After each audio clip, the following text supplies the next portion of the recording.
This scene harkens back to season 1. We last saw Nymeria when Arya made her run away because she wanted to save Nymeria's life. She knew Cersei was going to kill her if she found her. And when she finally finds Nymeria again, or Nymeria finds her, and she, of course, wants her to come back home with her and be her loyal companion again, but Nymeria has found her own life.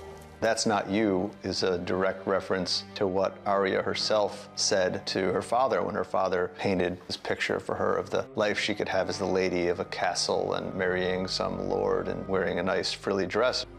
That's not me. Arya is not domesticated, and it makes total sense that her wolf wouldn't be either. And once the wolf walks away, at first she's heartbroken to have come this close. Then she realizes that the wolf is doing exactly what she would do if she were that wolf. Like so many of these scenes where there's a lot of visual effects elements and all, but it all ultimately comes down to, can the actor pull it off in a close-up? And that's what Maisie does at the end of that scene.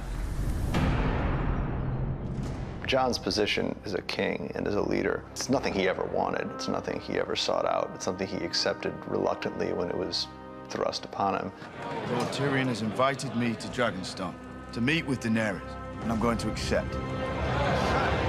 He makes this decision, and it's a much different leadership situation than he's been in before. I don't think it's an easy decision for him, but also he doesn't have that many good decisions left. It's the best of a series of horrible choices. We need this dragon glass, my lord. He has a very good sense of what they're facing, a better sense of what they're facing than anybody in this room, because he's the only one in the room who's actually seen it. And you need to see it to believe it. He's taking a calculated risk, and that's kind of who he is. He's always been willing to risk himself, his own health and life for the people that he's sworn to protect when he was in the Night's Watch, and now that he's sworn to lead as King of the North.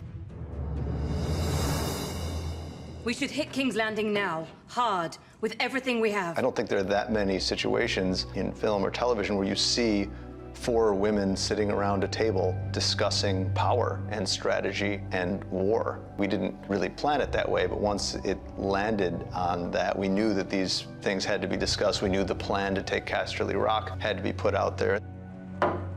I think it's a scene that, had it been the exact same information and situation being put forward by a bunch of old, grizzled guys with gray beards, it would have been a lot less interesting. To have it be Emilia at one end of the table and Diana at the other end of the table, to me, that just is such a breath of fresh air and made writing it a lot more fun. At the end, after all has been said and done, then Olenna sits her down and tells her to ignore all of that.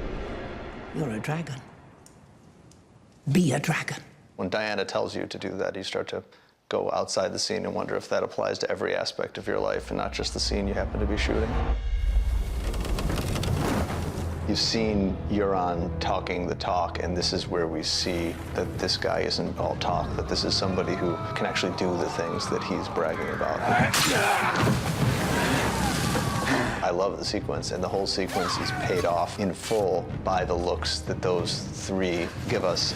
To us, that was the most important part of the whole scene. So there's weeks and weeks to shoot this battle and all the visual effects and everything, but the most important part for us was just those close-ups at the end. We'd maybe fooled ourselves into thinking that Theon was out of the woods on his whole Reek experience, and as we were writing it, we realized that you don't just get over what happened to him. That's something that's going to be a part of him for the rest of his life, and this is a place that triggers the worst of that experience. When Euron has his sister and Theon can try to rescue her, you know, against all the odds, he can't do it. Just the look on her face, that look of being betrayed, and the look on his face, he's falling apart again. As much as anything, to see Euron's pure psycho glee at watching this happen between the 2 of them, and when Theon jumps overboard, that laugh is the character's encapsulation.